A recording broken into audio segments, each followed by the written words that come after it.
लोग मेरे लिए रंग बदल रहे थे और ईश्वर मेरे लिए वक्त। यानी कि जब तपाईको समय एकदमै तल्लो स्तरको हुन्छ नि, तपाईले नसोचेको कुरा हुन्छ, तपाईले रोएको दिन, तपाई हारेको दिन, त्यतिखेर धेरै मान्छे हुन्छ तपाईको लाइफमा, तपाईलाई सपोर्ट गर्ने, but they can be always with you. उनीहरू सँगै तपाईको साथमा बस्न सक्दैन, बिकज हामी पनि कसैको लाइफमा जहिले पनि इन्टरफेयर गरेर जहिले पनि सपोर्ट गर्न सक्दैन, जहिले पनि मद्दत गर्न सक्दैन। मद्दत गर्ने त आफूले आफूलाई मद्दत गर्ने हो। अनि मद्दत गर्दाखेरि चाहिँ हामीलाई चाहिँ सहारा चाहिँ एउटै सहारा हो, जहिले पनि त्यो ईश्वरको सहारा, ईश्वरको आशीर्वाद चाहिँ अटुट छ, त्यसमा कुनै पनि दोहोराइ छैन। र यसैको कारणले म जहिले पनि यस्तै सोच्छु कि भगवान छ र त हामी छ है। ईश्वरको आशीर्वाद हुनु नै, आमा बाउको आशीर्वाद हुनु नै सब कुछ हुनु हो भनेर हामीले चाहिँ आजको यो ट्रिप यस्तो बर्खा पनि, you can see the weather is almost cloudy नै छ, अनि बारिस भएर रातभरि, यो चाहिँ मेरो दादाको छोरा हो, जाँदैछ। अनि हामी यतिखेर फेरि खाजा खाने जग्गामा पुगेको छौँ। खाजाको अलिकति कुरा तपाईँलाई म राख्न चाहन्छु। यो खाजा चाहिँ हामीले एकदमै फुटपाथ भन्छ नि, यो बाख्राकोटको छेउछाउ पुग्दा एउटा जग्गा छ, त्यहाँनिर चाहिँ हामीले यस्तो यो छोटा मोटा एकदमै व्यवसाय भन्नु, अब गरिब दुखी मान्छेहरूले आफ्नो जीवन जिउनको लागि एउटा ओकुपेसन चुनेको हुन्छ। यस्तो जग्गामा चाहिँ हामीले खानुपर्छ, किन्नुपर्छ भन्ने विश्वास हालेर, त्यो ठुल्ठुलो होटल, त्यो लखपति करोडपतिहरूलाई चाहिँ मतलब पनि हुँदैन, तपाईँले 2000 किनेर खाऊ, 3000 किनेर खाऊ होइन।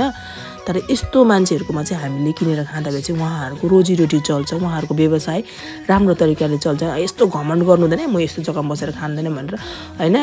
अनि यतिखेर हामी कहाँ पुगेको छौँ भन्दाखेरि बाघपुल पुगिसकेको छौँ। मैले तपाईँलाई भिजभिजको भिडियो देखाएन, किनभने भिडियो धेरै लामो हुन्छ भनेर।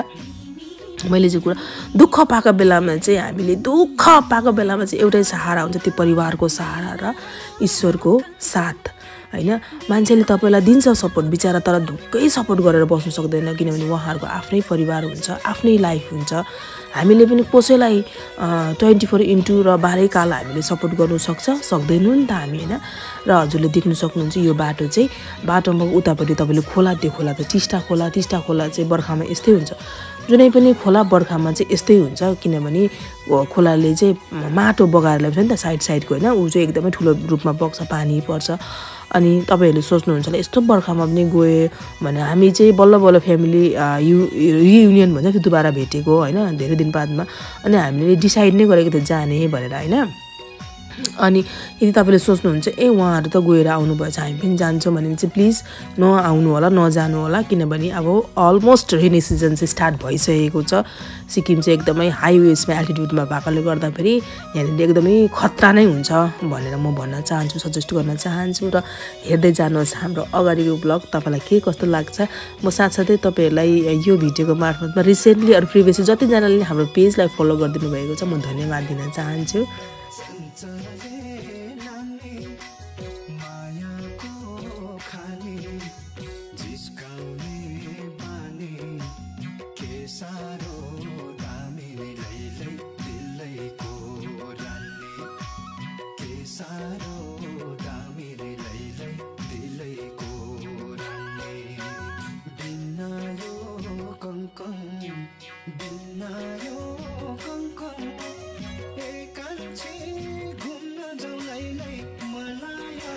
हजुर हामी चाहिँ पुगिसक्यौँ। भिजभिजको भिडियोहरू चाहिँ तपाईँलाई मैले बिल्कुलै सेयर गरेन, किनभने जहाँनिर आएको त्यहाँनिर तपाईँलाई म सेयर गर्छु भनेर मैले मनमा राखेको छु। हेर्नुहोस् गेट छ है, गेट अगाडि एकदमै भगवा झन्डाहरूले स्वागत गरिरहेको छ। फेरि पनि हजुरलाई म हात जोडेर स्वागत गर्छु हाम्रो आजको ब्लगमा है।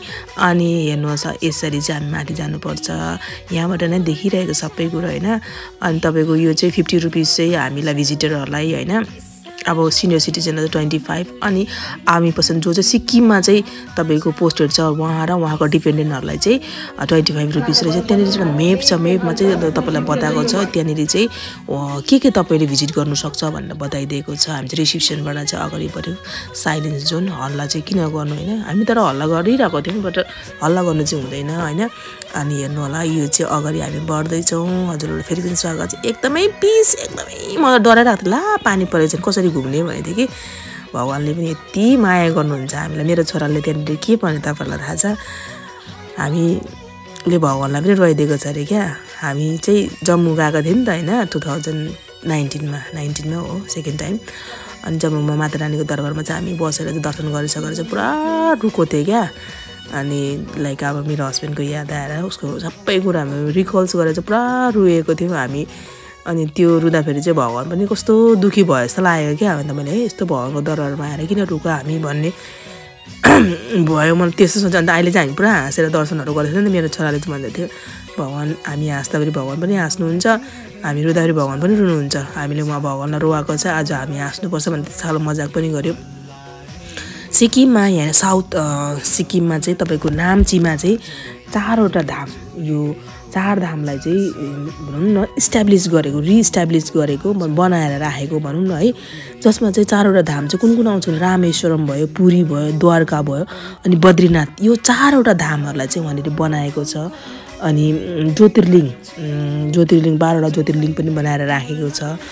अनि म फेरि पनि भन्न चाहन्छु भक्त प्रह्लादले हिरण्यकश्यपले सोध्यो अरे तेरो देउता चाहिँ कहाँ छ भन्दाखेरि भक्त प्रह्लादले भनेर हर जग्गामा म त मेरो देउता देख्छु भगवान देख्छु भनेर।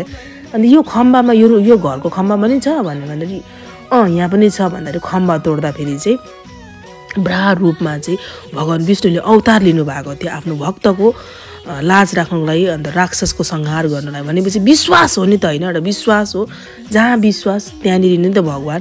अनि त्यसै कारणले हामी यहाँ घुम्न आएको छ। त्यस पछाडि चाहिँ हामी दर्शनहरू सबै गरिसकेर चाहिँ हाम्रो नेपाली जुन ट्रेडिसनल अटायर छ ड्रेस छ त्यो गरेर यो चाहिँ हामीले गुरुङ ड्रेस लगायौँ। नानीलाई चाहिँ मैले नेपाली ड्रेस नै लगाइदिउँ।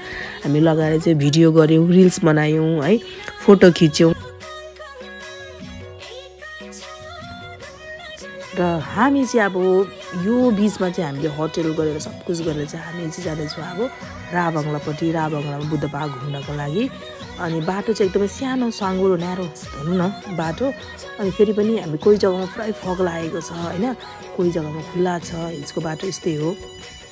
र ड्राइभर दाजुले बिचरा सक्दो आफ्नो बुद्धिले होइन आफ्नो एक्सपिरियन्सको मुताबिक एकदमै कम्फर्टेबल्ली उहाँले गाडी चलाएर हामीलाई सोचेको भन्दा कम्ती समयमा पुर्याउनु सफल हुनुभएको थियो यो उयसमा।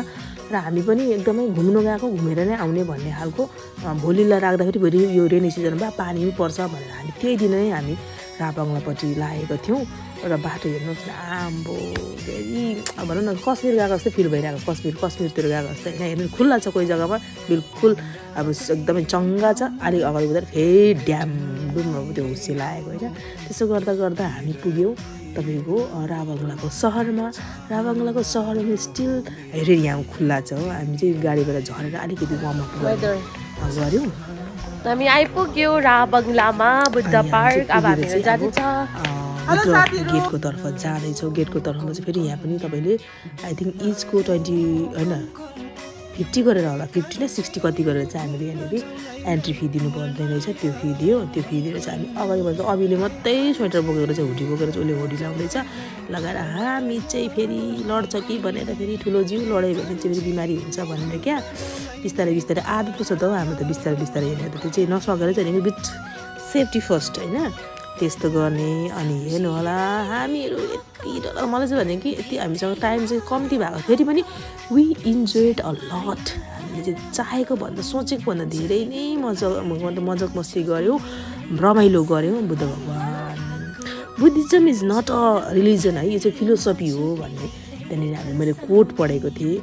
र आमाले पनि बिचरा पत्तामा फोटो खिच्थ्यो, मेरो पत्ता भनेर पत्तामा फोटो खिच्थ्यो। अब त्यही हो पुगेपछि त है रिल्स तपाईँले हेर्नुभयो होला नि हामीले यही जग्गामा बनाएको रिल्सहरू भिडियोहरू सुट गरेको त्यो फोटोहरू है। घुम्नको लागि त घुमिन्छ बट आफ्नो परिवारसँग घुमेको जुन मजा छ जुन सुकुन छ त्यो चाहिँ अलग्गै हुन्छ। अब कोही कहाँ एक्लै घुम्नु त मिलेन होइन। अनि हामीले आई थिङ्क 1 आवर जति चाहिँ टाइम स्पेन्ड गरेर चाहिँ हामी त्यहाँबाट चाहिँ निस्किसकेको छ साथीहरू। एकदमै मजा आयो। We were the last visitor. हामी चाहिँ एकदमै लास्ट भिजिटर थियो। भाइले त्यो गेटमा बस्ने भाइले पनि एकदमै हामीलाई राम्रोसँग हुन्छ आरामले जानुहोस् न भनेको जस्तै गरेर माया गर्नुभयो। हामी पनि आरामले निस्क्यौँ र हामीले जस्तो निस्क्यौँ त्यतिखेर गेट बन्द गर्नुभयो भाइले है। अनि हेर्नु न कस्तो डरलाग्दो के भने इट्स भेरी अब भनौँ न रोमान्टिक टाइपको मौसम क्या। अनि त्यस पछाडि चाहिँ हामी त्यहाँ बसेर चिया पियो, एकदमै मिठो चाहिँ चिया पियो। चिया पिएर चाहिँ यसरी देख्ने रास्ता यसरी हेर्नु न राबङला इज रियली भेरी गुड है, एकदमै राम्रो लाग्यो मलाई त, मजा आयो घुम्नुको लागि होइन भगवान् बुद्ध। अनि त्यस पछाडि हामी राति भइसकेको थियो 8 जति भइसकेको थियो। हामी नाम्चीपट्टि फर्क्यौँ किनभने हाम्रो होटल नाम्चीमा थियो, हामी नाम्चीमा नै बस्ने कि भनेर चाहिँ हामी सोचेको थियौँ। र बिस्तारो बिस्तारो एकदमै आउने बेला एकैछिनमा आइपुगे जस्तो फिल भएको हो। नाम्ची आएर फेरि हामी त्यही बाटो भइहाल्छ नि, हामी त्यहाँ फेरि मोमो खानु गयौँ। त्यहाँदेखि भेजको एउटा होटल रहेछ, रेस्टुरेन्ट छ, त्यहाँनिर चाहिँ बन्द गर्नु आँटेको छ होटल पनि। अनि यो चाहिँ हामी बसेको होटलबाट चाहिँ देख्ने भ्यू नाम्ची सहरको। अनि हामी होटलमा आएर पनि धेरै गफहरू गऱ्यौँ। अनि 2टा कमरा देखेको थियौँ। अनि एउटा कमरामा हामी 2टा कमरामा डिभाइड गरेर सुत्यौँ। हेर्नु न कस्तो ब्लगको एन्ड भइसकेको छ। कुछ फोटोहरू हजुरहरूको लागि मैले यहाँ छोडेर गइरहेको छु। आशा गर्छु अवश्य पनि हजुरलाई मन पर्यो होला।